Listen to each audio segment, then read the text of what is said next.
everyone. Welcome to another episode of the Capcom Podcast. I'm Cameron. I'm Seth. Perfect.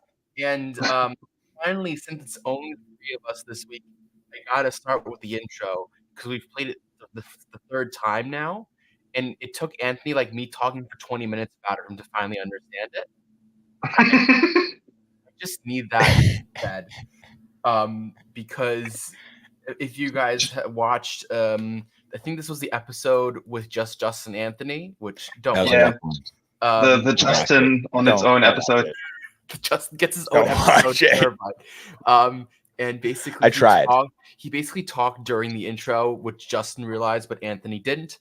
And so now I've decided to put that as our intro officially. So, yeah. How are you guys doing? How were your last couple weeks? It was good. I went to Texas for a work thing, survived Hurricane Beryl. It was kind of fun. I swam in the hurricane. No, I didn't actually swim in the hurricane, but it was a lot of fun. A lot of flooding. Made it home. Went to Virginia for a few vacations. Got this little charm. It's going to be adorable. I'm going to hold it up to the camera. You guys ready? It's a camera. Oh. And it came with like this little thing, and it reads, "Life is like a camera. Focus on what's important. Capture the good times, develop from the negatives, and if things don't work out, just take another shot." That's all for me, folks. That's absolutely perfect. I love that. That's absolutely beautiful. Yeah, man, that's pretty cool. How about you, Seb? What have you been doing the past 2 weeks?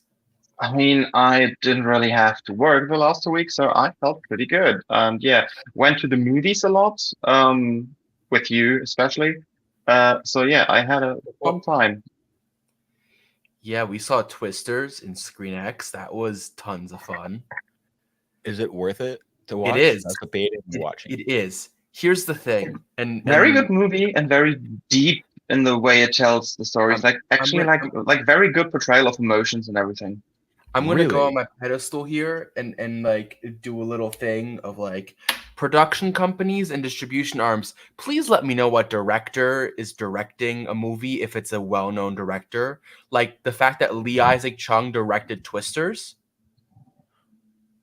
and no one knows this. Like quite literally, nobody knows. It wasn't on the poster like a big thing, so it wasn't anything. It wasn't anything. I didn't know that. Right, because it was never advertised. I was reading an interview from the Hollywood Reporter, and that's how I found out. And I'm like, why didn't you start with that?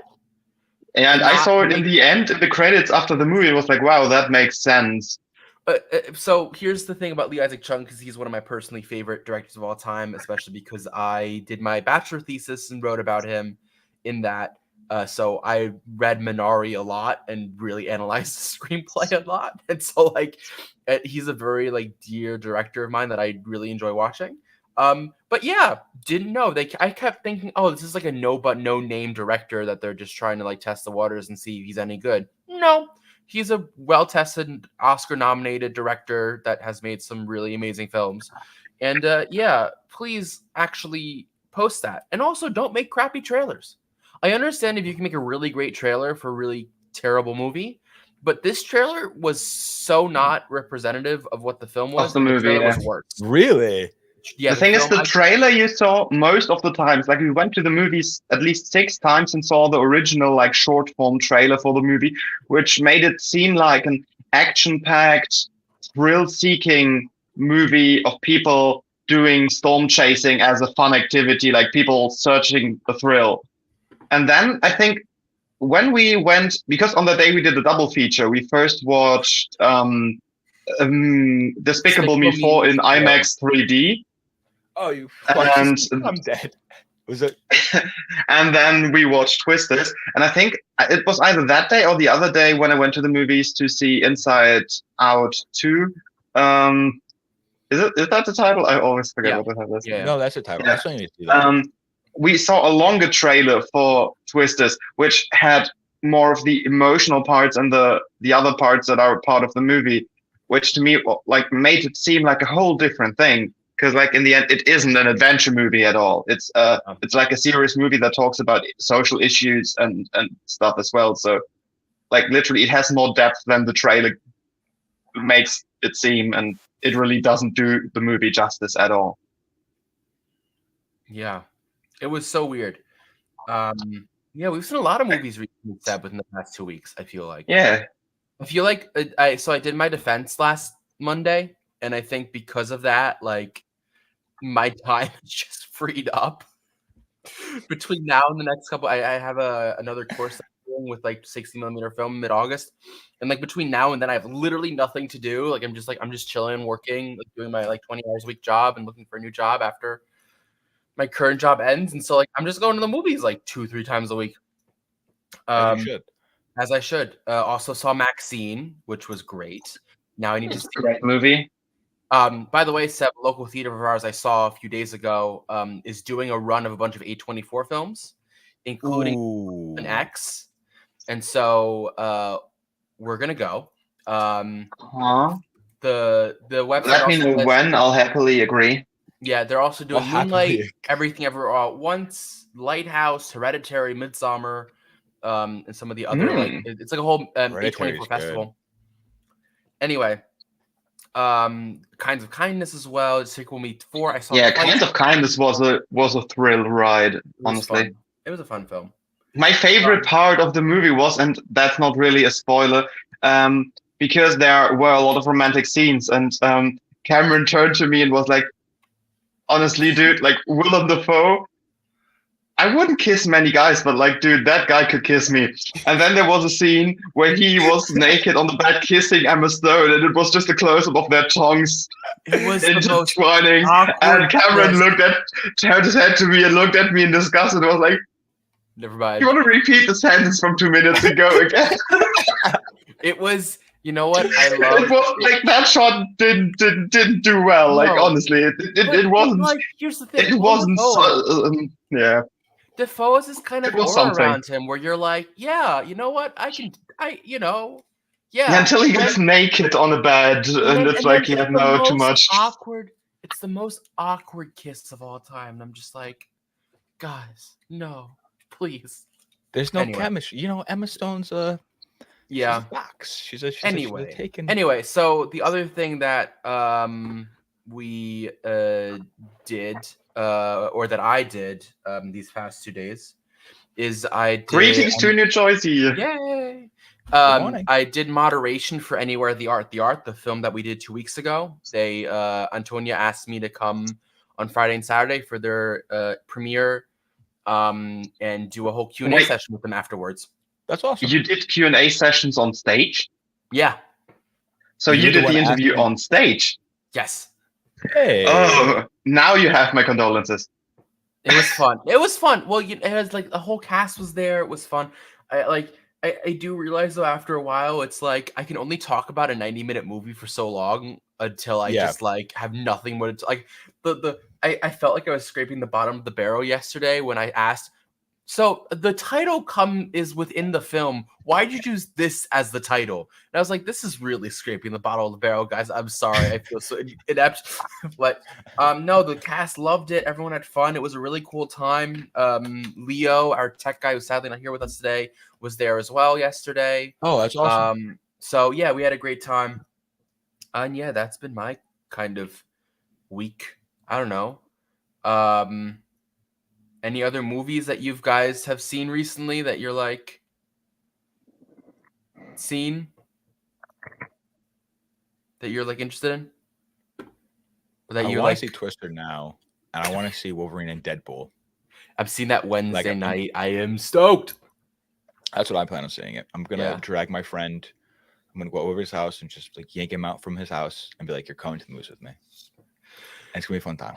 Fair. Yeah, I'm going Wednesday night to see Deadpool Wolverine. It's like 8 p.m. The first like screening here in Potsdam. I told Ellen, I was like, we can go to a midnight premiere. And she went, why? And I went, I do understand it is over an hour and a half away to the theater. So fair. But I would have still why? Why? So it's an hour and a half away from the theater. So I have because you would go to Berlin for the midnight premiere because they don't do one in Potsdam. So yeah, it would be like an RE ride, and then you would need to get back in the middle of the night, which on a weekend, no issue. During the week, basically I that's take buses and trains and I take the path of the 5 buses, which is gonna be a couple hours ride at least at that point, and I'm just like, and at that most point you maybe could also just walking. stay through till the morning and I don't know, go partying or something. Which then again on a Tuesday night is not a thing in Berlin. Yeah, so I'll go Wednesday evening. Yeah. But I would say, guys, unless we have something else that like we want to talk about, I would say let's go jump into this movie because we were talking about this a little bit before we went on the air, and this was my pick. It's been my pick for a while. I think I've had this in the queue for a solid like 2 months, and we keep like pushing another movie ahead of it. But this is like one of my favorite documentaries of all time. I was talking with a friend about it, and he's like, "Ooh, you guys are watching that?" I'm like, "Yeah." He's like, "Nice." So, I'd love your thoughts on this documentary about the sushi place that I really want to go to, but I can't afford. Mhm. Valid. It was very well executed. Yeah. I mean, from multiple aspects, like shot wise, just the telling of him and like just him. What caught my eye about the movie was, is this gonna be a spoiler? I'm gonna hold this statement for later, just in case it is Okay. a spoiler. Okay. Yeah. And I'll talk about that later. But the passion he has, like the way they showed his passion, the way like how many like the small things that he does, like to get the fish from the fish market, it's just very well executed. Yeah, I agree. The thing is, I actually had a Japanese cookout yesterday with some Japanese and Indonesian and one Vietnamese person, and basically we were making some Japanese beef stew, and I prepped some like a starter with like a spinach salad and some sashimi tuna and like actually it was a funny thing like Japanese tuna and then like a cherry sauce with it, like a cherry soy sauce thing to like have something sour with it. And they were like, "Oh, that's so cool" and everything. And then we talked about it, and I was like, "Yeah." And I watched this movie a few days ago for this podcast, and they're like, "Oh, I haven't watched this movie yet. We should really watch it." And then we made food, and then watched like during the time it was cooking, watched the movie, and they all were like, "It's such an like homage to the cuisine and like the um importance of the ingredients and like giving the simple ingredients the spotlight and everything and like the way you see the stuff being prepped and like as you said like at the fish market when they chose the ingredients and everything it's just really much an homage to the chef and also like to the cuisine itself and to the art of the craft because they were also like I would never really do sushi at home like it's such a celebratory dish as well if you really think about it because it's such a simple thing that puts so much spotlight on food and yeah it was a very cool thing to like do the cooking while looking at the movie and everything. So like it was a very cool experience to do. And yeah, I love the movie a lot. And also like for a documentary, it's such a good piece because it's not that it's not a thing that tries to teach you something. It just makes you experience something. I feel like. Yeah, I mean, I feel like so there's a lot we'll get into in the spoilers, and I think we'll jump into the spoilers really quickly. I'm just gonna say my 2 cents here. I think as cooking is a craft of art as much as it is a science, you really see how like the art of the craft is like just this like it really reminded me of like making a movie, right? It's like Jiru is the director and he's like putting all these pieces together, but it's not just him, it's everyone around him and seeing what his legacy has done. But it's, there's the fish people, there's the octopus person, there's this person, that person that like each are their own, like he says it himself, like each of them are their own masters, their own thing. I know how to make sushi, but they know what the best tuna is, for example. And so I really love that part of the movie. I love the whole dynamic. I think the cinematography is great. I mean, Yeah. it is. I think in the area of like what you would call food pornography, right? Like that's kind of where it, like hits. It's like these beautiful like shallow depth of field shots of just like putting a piece of tuna onto a slab of stone, right? And it is just so beautiful. And last time I checked, it's like $300 US dollars to go there for dinner, and I'm just like, I really want to go, but I will never afford that. It's a lot of money. It's a lot of money for like 20 something pieces of sushi, right? And so, I mean, but that's like something you would do on like a proposal day or something, or if you, I don't know, got a doctorate or something like to celebrate a life step, but nothing for like a general like meal. here's the thing: if this,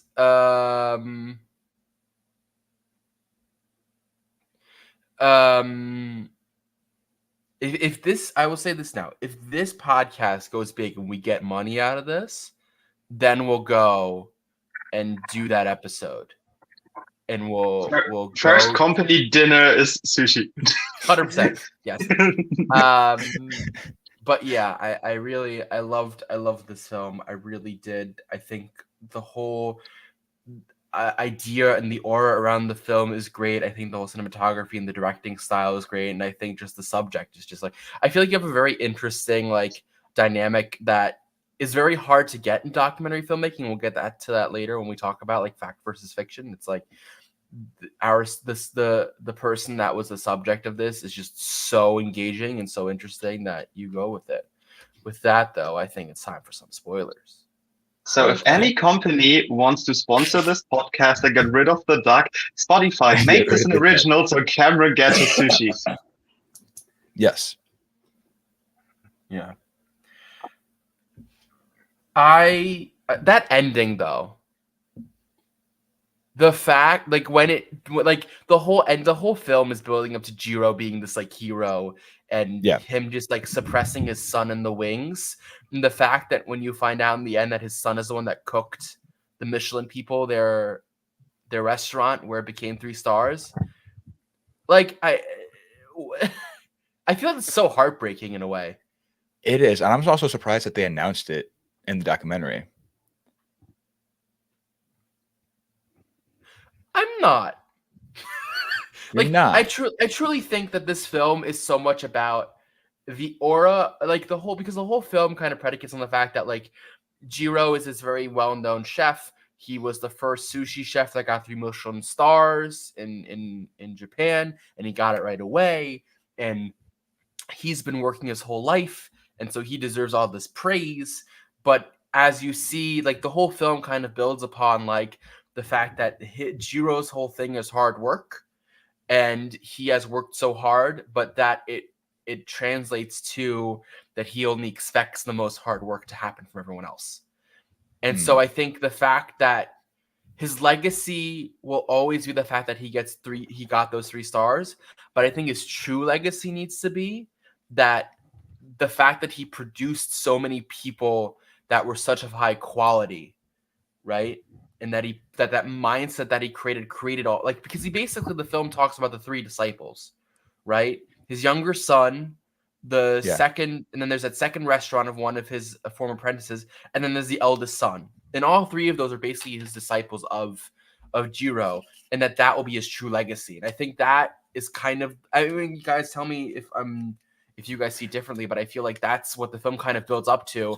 And so when it comes in at the end that it's like, oh, he wasn't the one that actually made those meals for Michelin, no one truly was like it was like, oh, okay, I understand now. Like, it's not about him, right? He's the figurehead now. It's about everyone behind him. And he's basically a figurehead and a facade for the ethic that he's created around it. Yeah, but basically, I mean, he did the work first, and then like it shows that he's not only one who can create this craft, but also the one who can teach it. And basically, it's not his name, it's his style and basically his school of cooking, of working with food, that gets the praise and the honor. And so it's not about the chef, it's about the talent and the mindset. Yeah, the craft, the work that you do. But Seb, as the cook yourself, I'd like to know the answer to this question. Do you think a legacy is more about the cook itself, or like, what do you think is more important in a legacy? The cook themselves and what they kind of did, or the people or the mindset that they were able to create and therefore train as a result of that? Or is that just a cultural thing, and because it's Japan, that's just how that works, right? Like, I mean, I think totally not. Like if you think about the European cuisine and French cooking, because most is derived from French cooking, then you would say like people like Bocuse and Ducasse and so on, like they would like people who like famous French chefs, they would train other people and they would perfect the modern ways of how we know French cooking is, like the basics of sauces and everything, and like standards that held up to now. I think right now with the whole trend that's now, I feel like dimming down also for good sakes of like fusion kitchen and molecular cooking that like has been a trend over the 2010s, but is now dimming down to give more spotlight to regional cooking and environmentally like friendly cooking, like something that's also good for the planet, to not like always use the most exotic ingredients just to merge like kitchens. And so therefore like if you have these big like figurehead people from cuisines who then basically create what is known as like the standard for a recipe and then teach people how to do those recipes properly, and then those people can therefore like reproduce these but also then put their own twist on it in their personal kitchen but learn it from the masters. Basically I think that just creates like a good base that everyone can build up of, but like you don't start at a zero level, but you start at such a high elevated level because you basically learned the base level from someone who mastered it. And if the base level you get taught is this high up, you can only build higher, but you don't start at ground level.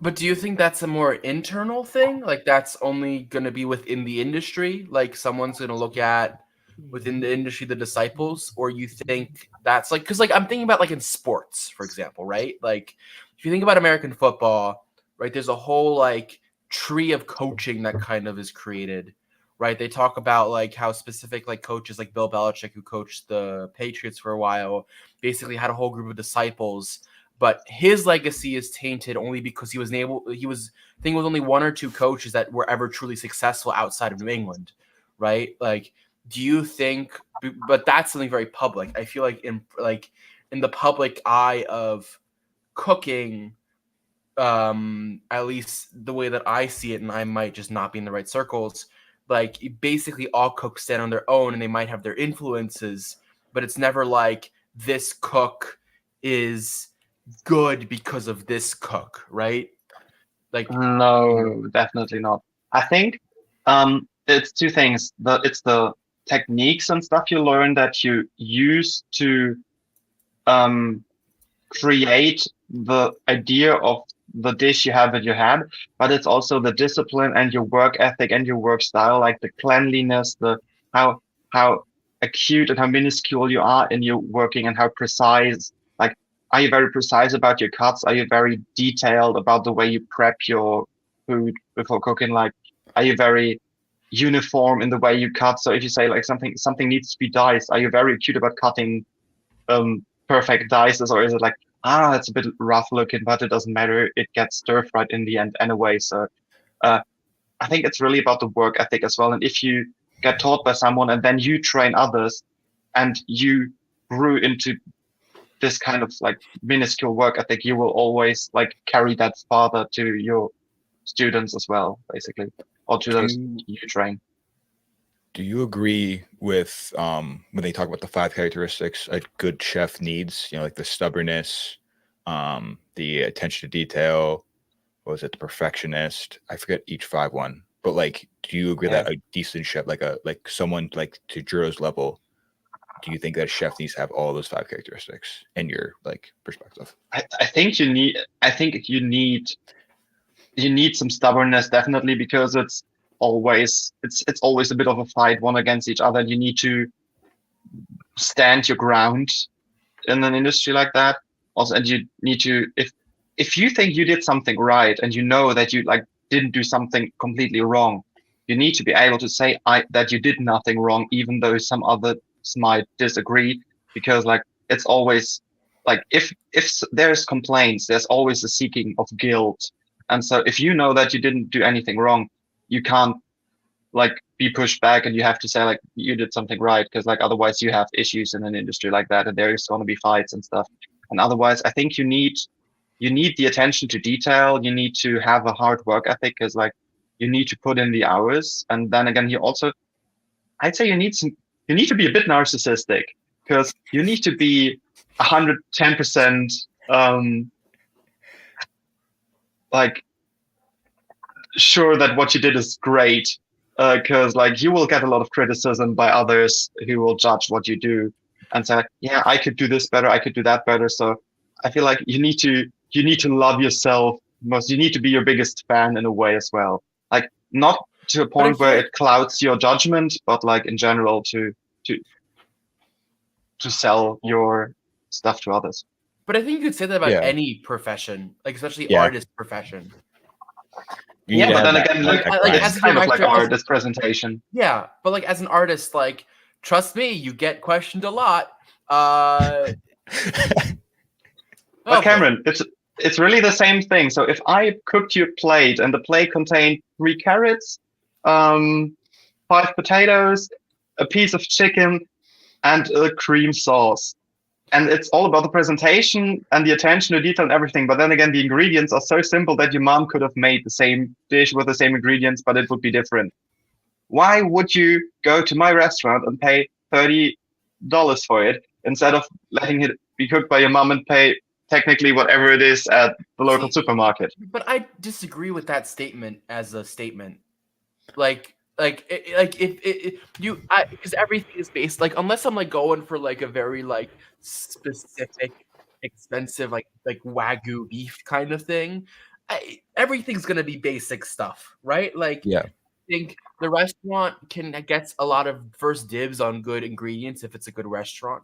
I also think but I also think that it's about the cooking itself, right? Like you go to a chef because they can make a great meal, not because it's the ingredients. Because technically, if I could also make beef Wellington, technically, but it'd be absolutely garbage because I can't cook that well, right? But Seb, you make a lovely beef Wellington that I've had on a lot of occasions and that I always crave. But anyway, so like, I mean, let me know. I'll make you one for your birthday. Yeah, I'm having one when I'm in Germany, please. We'll wait till you're there. Yeah. But like, it also has to do with like the food though, because like when he went to the fish market, they only sold him that product because they knew that their fish was the best, and they're going to sell it to the person who could emphasize and make their fish taste the best. So they sold it to me. I'm going to make it taste like, I don't know, garbage. No offense to my own cooking abilities, but I'm not going to be able to do the craftsman as Jiru is. So I feel like that also has to do with why you would purchase a product like that, and him consistently working on his craft. Like, he had the same routine for years and years and years, from 5 a.m. to 11 p.m. Basically, I'm gonna say this. If I go to next time I go to a sushi place, I'm gonna try to do the same menu that he does in the film, and when I rewatch the movie, to write down the menu of like what like piece of fish goes wet, and try to recreate it and see how that works out, and see if it's as entertaining and inspiring as it would have, or if I really need to try the real thing for $300. But I'll join you, and I recommend you the sushi place in Berlin to do that ad. Right, and it's not going to break the bank completely. I was going to do it in the US, but I can do it twice. I can do it twice. I'll do it then. Sushi is good. It should be hard to, if you go to the same sushi place we went to the last time when we were over, I think it would be hard to replicate, because you need to have the ingredients on the menu as well. Yeah, but they had a very wide variety of sushi. And most of those. Yeah, but if you need those specific cuts of tuna, for example, like the Otoro tuna belly, you need to find it, because not every restaurant will serve you that. All right, Seb, tell me where we're gonna go, and when you make the reservation, then we'll go. All right, that's sure, what we'll do. Or we'll wait till Anthony's here, and we'll do it then. If pay me for the last expensive dinner first, and then we'll go to the next one.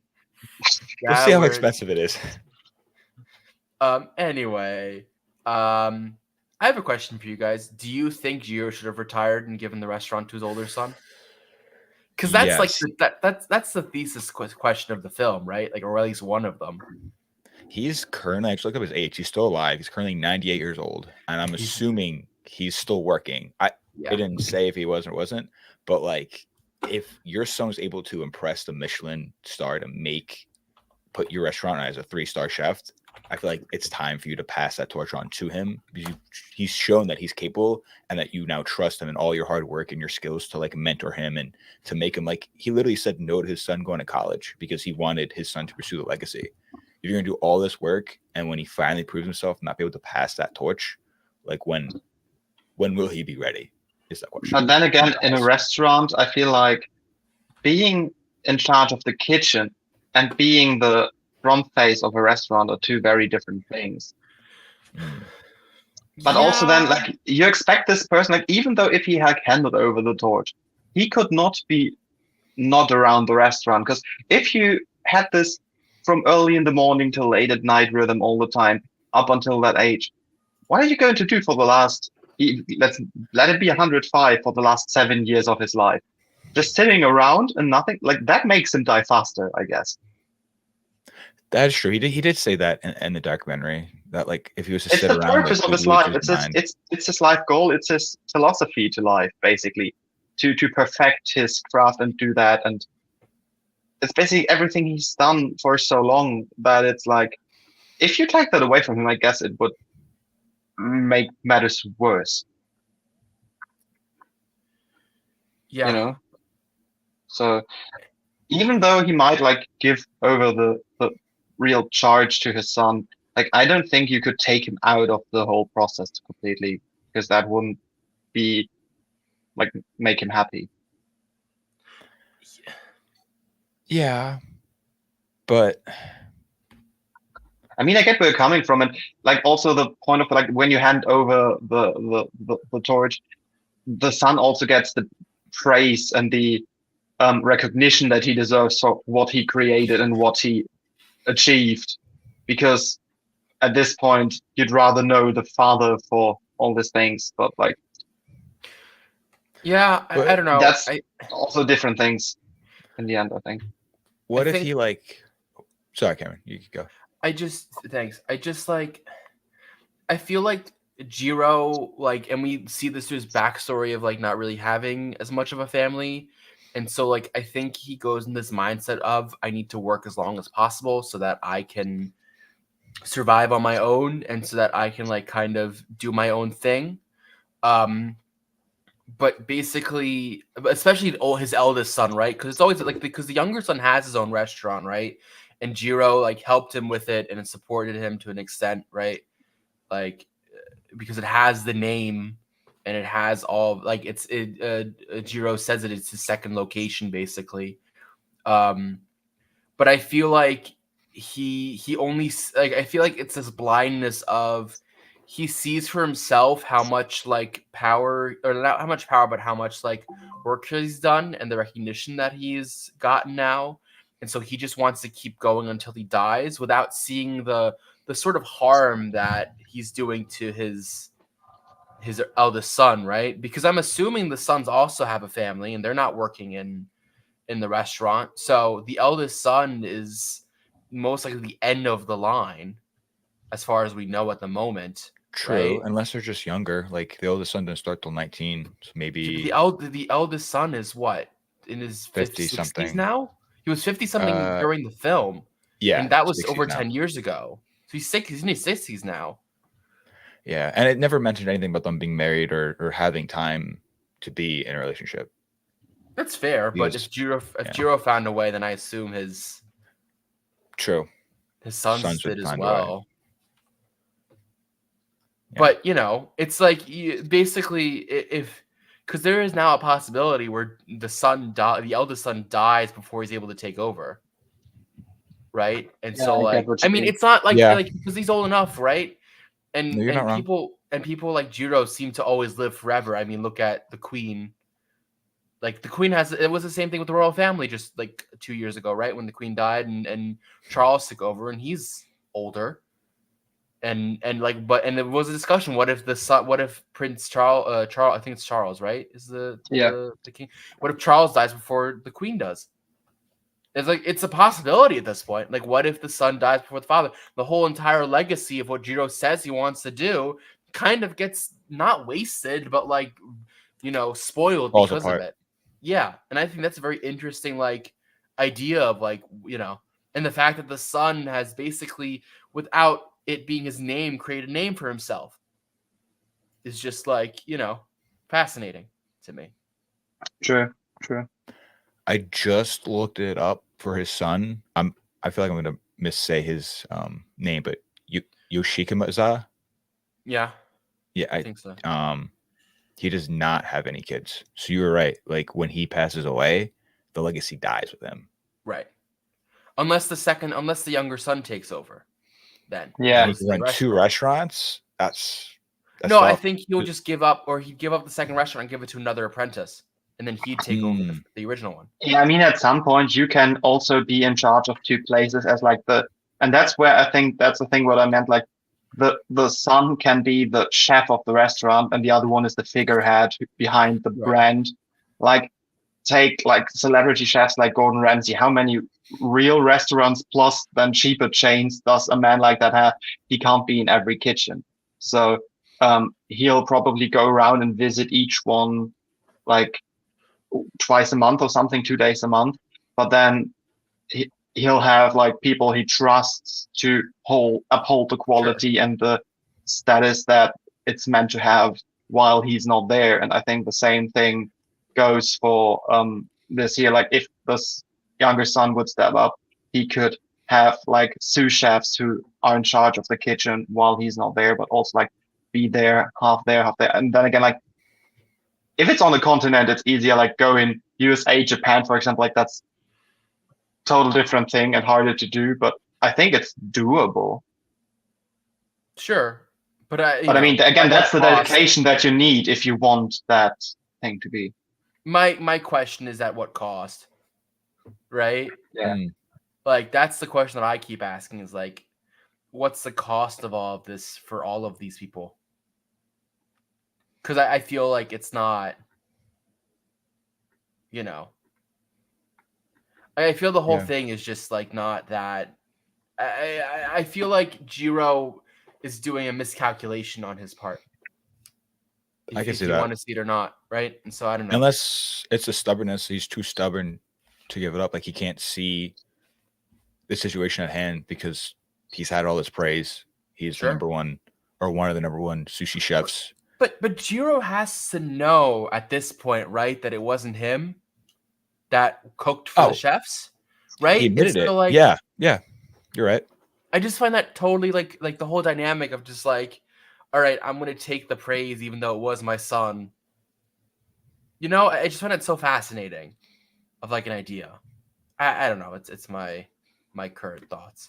But I mean, there's also difference between a restaurant getting stars, or for a certain for their general total brand, than for a certain dish, or also certain chefs getting a star or multiple stars for their basically the things they created and they achieved. So, but there are very few chefs who got them for themselves and not for the restaurant and the whole experience that you get. Because if you then get multiple stars, it's about the service, the experience, the ambiance, and everything.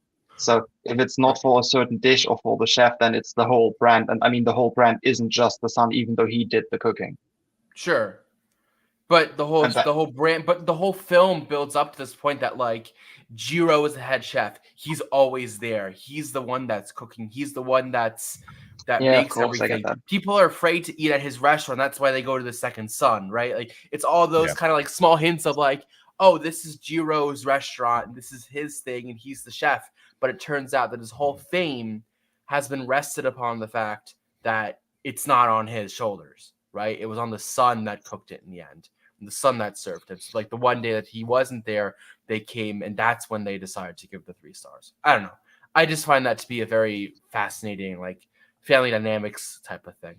But what about, guys? You think it's time to talk about what you really think about this film in a numerical thing? Let's do it. Let's rate That that movie. Movie. Perfect. All right. I can't did snap, great. but if I could, you'd hear it. I gave this a 5 out of 5 in Letterboxd, and I stand by it. I think this film is perfection. I have no notes. Wow. What were you saying? Okay, I'm gonna go different on that. Cameron, do you prefer Usumakis or Inside Out rolls? Oh man, I love both. I love both. You need to decide the small ones or the big ones. I'll go with the big boys. I'm always down. for Okay, big I give it 5 out of 6. Inside Out rolls, Okay. I'm because gonna otherwise it give would have been it- different. Because you always get 8. Right, I know. You Yeah. always get it. Wait, what was it going to be out of 8? In that case, it would have been 6 out of 8. Ah, so Oh, you actually 6 gave out it a of better 8. roll, better score because of it. Is 5 out of 6 not the same? A 6 out of 8? No. No. It'd be 7 out of 8. No, it's not that either. A 5 divided by 6, so that's 83%. 6 divided by 8, that's 75%. See, So the 5 out of 6 It's- is actually better. that's what I But just it's said. also, yeah. 5 out of 6. Boy doesn't listen to me. I'm gonna give it a 9 out of 10. Okay. So we think very highly of this film. I love that. Just because it wasn't Ken Burns who directed it. Just because it wasn't. I also want to say that this documentary is everything that a Netflix documentary wants to be. Yeah. Yes. Because it has this ease and the simplicity, and it never feels like it wants to teach you something. It simply really portrays and documents a certain thing to show to people at a later point. And I think always like that's what a Netflix documentary wants to be, but it never achieves this kind of like visual pleasing effect that this has. It's about the passion. Because it makes me hungry watching it, and I've never had that except like shows like Food Wars or such. Also, in 2 weeks for a movie, I thought we might watch Moonrise Kingdom, Wes Anderson's film from 2011. Huh? If you guys are down for that. That's not the one with the train, right? No, that's Darjeeling. No. This is the one on the island.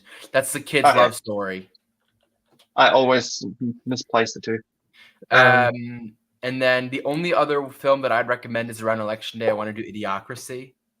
Oh, Idiocracy is amazing. Okay. Idiocracy. That's a good watch. It's just a funny watch. So that we'll do that in October. Like I think it's like end of October is the one before the election, and then we'll make a lot of politically charged statements, which is fun. Yes. We'll do that. What about the other? So we have a couple of good films to do. But if you guys have any recommendations, any movies that you guys want to watch, let us know. Also, Seb and Anthony will talk behind the scenes some other films that we'll watch. My goal is we'll have a meeting after these next like 2 weeks, and then we'll plan out the whole movie schedule within until November, and that sounds good. Fun. Perfect. All right. Lovely. I'd love to talk about the idea of documentaries as a medium. Because it just it fascinates me. I love docs. I just can't make them. I find them to be so complicated. I find it to be so hard to do. And I think that's why I'm a cat person. I feel like now especially it's like sometimes fiction seems more realistic than the truth, with just the world in general. But is there already an AI made documentary that's completely like deep faked and revoiced stuff that's like not even true? Not that I know selling you, but it's AI. So who knows? Who knows? Well, but I mean, I know that there once was this thing. I don't know. There's this American Asian scientist who's like very into sci-fi stuff and such. And I know that they like because it was on German television, these documentaries are like, what if aliens came to Earth with that technology? How would we evolve if we had alien technology, this and that and such? And it's like, if you put science fiction into a documentary, so basically you you talk about something real and then put fiction into it. That's cool for a concept, but that's not really a documentary anymore because you're not documenting anything, you're speculating. That's a speculatory. I don't know what it is, but it's not a documentary because you're not documenting anything. You're making stuff up. And so at this point, it's either a mockumentary or it's I don't know. It's it's an entertainment thing, but it's no longer documenting anything because if it isn't real, how can you document it? Like unless you're talking about phenomenon. Speaking of mockumentaries, I don't know if any of you have seen a documentary now. In the US, it ran on IFC. It was a show that was created by the same people that do Saturday Night Live. I And they didn't. do mockumentaries of every single, like a bunch of like famous documentaries that have been created, with like Bill Hader being in them and like Fred Armisen, like all of these like. And so they did a Jiru Dreams of Sushi one called Chicken and Rice. If you guys ever have a chance to watch it, it's absolutely ridiculous. Please tell me it's about Americans making very bland cooked chicken with rice. I hope so. It is about like a South American family making a meal, like owning like basically a hut restaurant that like where all they make is chicken and rice, and like the whole entire thing is like if they have a way where they like choose a chicken, put it in a hen, and then the cook has like 10 minutes to catch the chicken in this pen, and if he does not catch the chicken, there's just no chicken that day. So, on the other hand, I mean, like, there is a Michelin-starred place in South America that does nothing but carne asada. So, I mean, that could work. And then, like, on the other end, it's like there's the two sons, and like the oldest son stuck with the father, and like the youngest son basically created this like actual restaurant that's like, you know, with actual tables and like a little higher dining by like your standard Mexican restaurant place. Like and so like there's a whole beef with it. It's hilarious. Anyway, if you have a chance to watch it, I just feel documentaries are so interesting in how they portray reality, but also they don't, right? Like that's always an interesting tidbit. That's like it doesn't always document reality. Like it's sometimes also hiding the truth sometimes, and you know being more propaganda-y. I mean, a documentary is showing a certain thing that's happening, or basically you can also like, I mean, if you make a documentary about the presidential elections, it technically journalism should be not siding with a certain side of the thing, but a documentary made by a filmmaker can definitely have the opinion of the filmmaker included in the making of the documentary. So at that point, you're telling the story you want to tell, and if that sides with one party, you can definitely twist the truth or basically highlight or not highlight parts of the whole story that you deem unfitting for the end result you want to like show to the viewer, or like things you want to make the viewer to feel about while watching it. I feel like it also depends on what the documentary is about. You know, like if you're doing politics, like, are you talking, let's use AI, for example, with not to get too involved in politics, but with political polarization, right? If you take it that, like, are you going to pick one side of it and then like do a documentary on that, or you're going to do it on how it affects both political parties? Yeah, but I think there is a point where there's a difference between journalism and documentary filmmaking, right? Like a documentary has just like a narrative film has a message of some kind, right? Like there is some sort of like deep rooted like message that you're kind of telling. I think journalism is just stating the facts, right? But I think if you and kind of talking about what you can put an analysis in there, but the analysis is still like based on the facts and not supposed to be more towards one side based on your personal beliefs. I mean, it's going to anyway because it is an analysis, right? And you bring your own biases into it. But a documentary, like I think when you think about Jiru, right? Like you could have framed this film very differently, not talked about all this stuff, like the old eldest son, right? You could have not brought in the fact that, you know, Jiru himself does not kind of have that respect for his elders that like his eldest son has, right? Which is why he's stuck with him, right? That scene at the cemetery where his son where Yakuza, what's his name? Anthony? Hold on. I have it. You did it so well. He did it so well. Yoshikazu.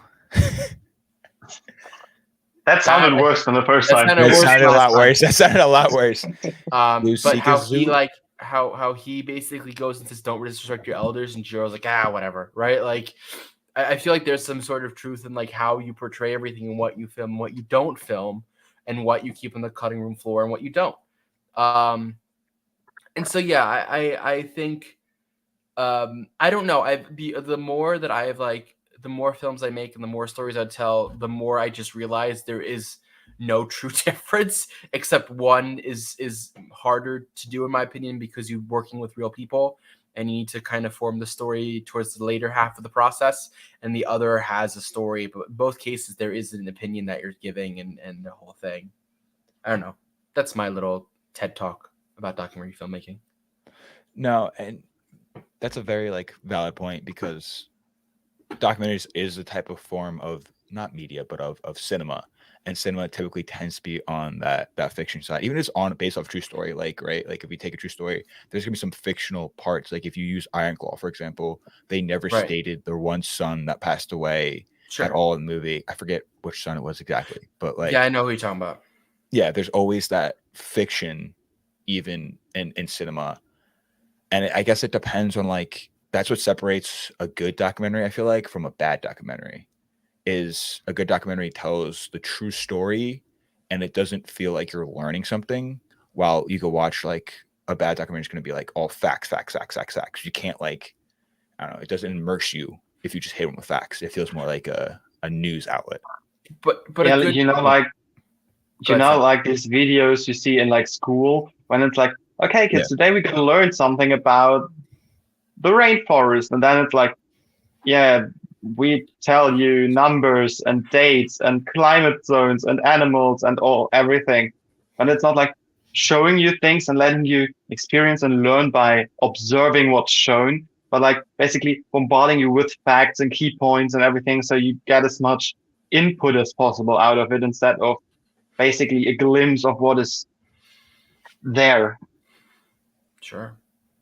So yeah, if you don't lose. Go ahead. Sorry, I didn't know you were not done. If you don't lose the cinematography part over trying to also put out information, that's, I think, like when it merges perfectly. Like you don't put one ahead of the other, but like it's a good blend of everything.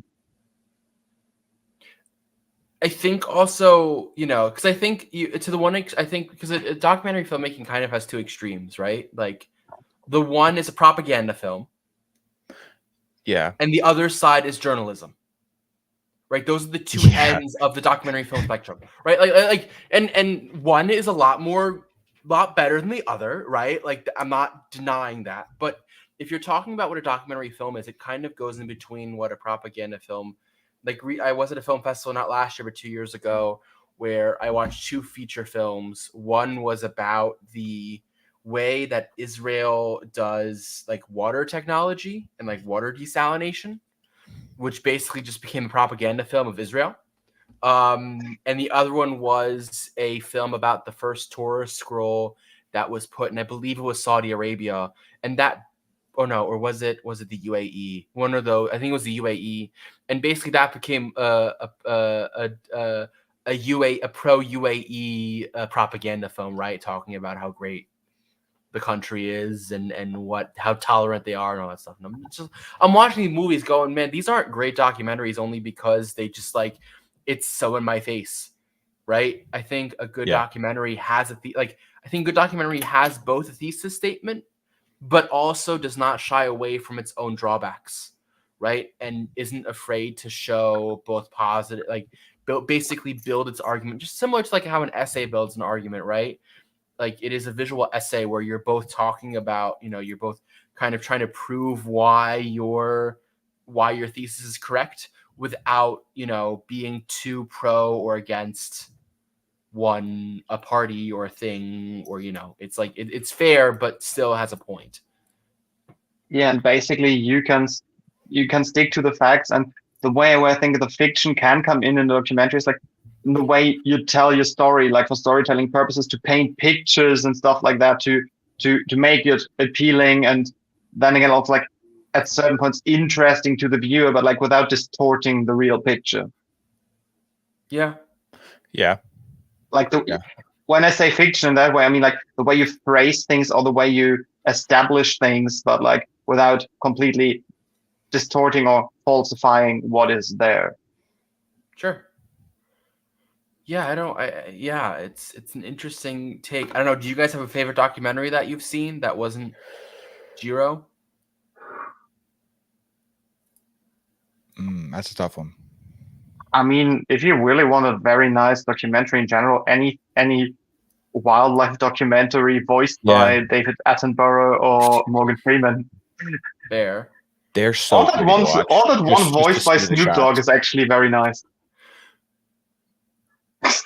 But Ken Burns also makes a bunch of good documentaries too. Yes, right? he does. Like great He's the one that started the documentary phase, I feel like. Especially with his shots of like the pictures, like the slow zooms in. Yes, his zooms Ken out. Burns effect is his own thing. Ken Burns effect is yeah, phenomenal. I got to hear him talk once. That was a great experience. He gave a talk at a local college that I got to go That's to. cool. That was very cool. Yeah. I have one thing that I remember that we did in English class in school. Do you know the Al Gore documentary, don't you?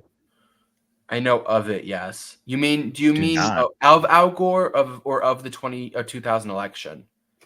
No, the Nature whatever documentary that he did.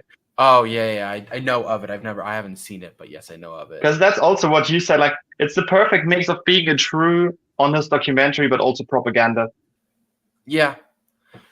Again, because it also shows him going talking about stuff at like panels and such things. So it really is, and like him touring.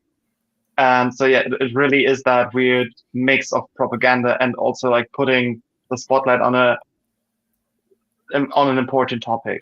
Like well, there's climate. also terrible documentaries, right? Like I watched last year, there was a documentary at the Berlinale Film Festival that was basically about Sean Penn's experience in the Ukraine. And it basically chronicled, because he was supposed to interview with Zelensky, but basically it chronicles the first like week of the conflict because he was stuck he was trying to flee Ukraine, like while he was, like as the war was starting. And he basically made the film about himself fleeing the country, but like in all the ways of like, I am the face of Ukraine. Sounds lovely. It was That's so like interesting.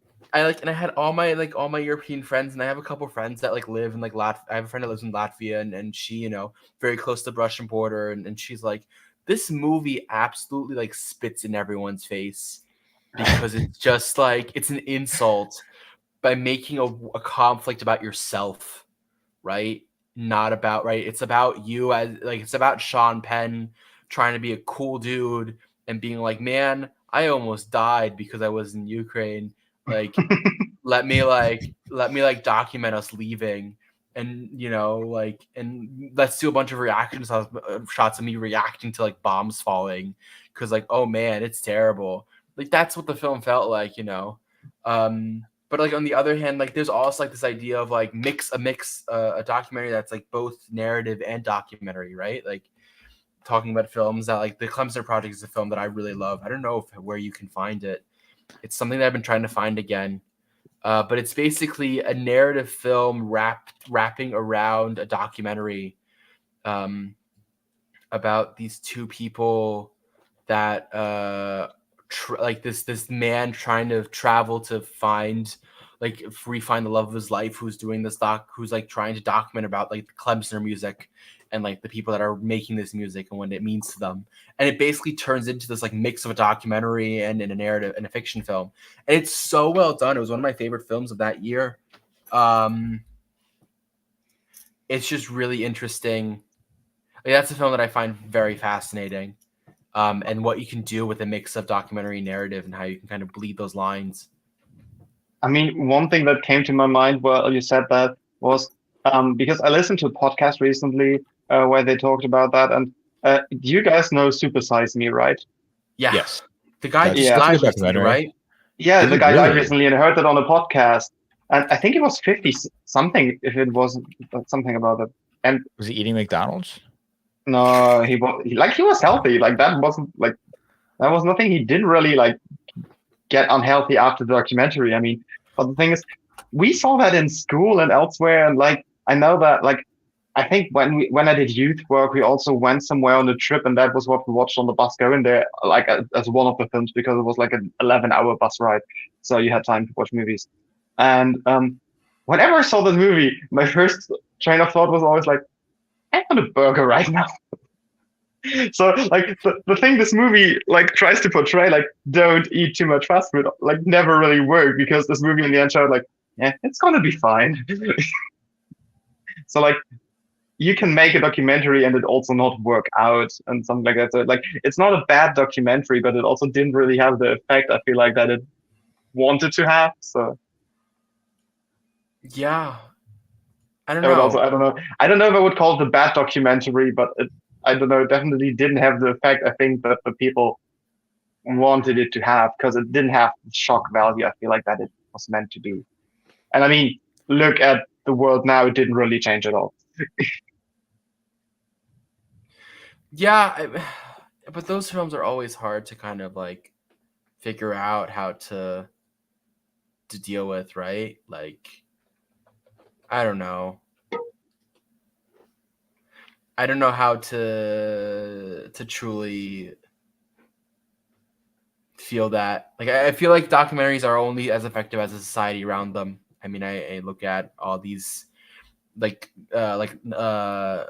what is it, Fahrenheit 11 or 11/9? What's his face is Michael Moore's documentary about 9/11. Never I heard don't of think I it. saw that. I've never heard of that one. Also, I feel like a lot of documentaries now are, or at least you're gonna find more like criminal justice, murder. Like that's the main documentary you're gonna find, especially with Netflix. Like Netflix like pumps out so many different like. True crime goes well all the time.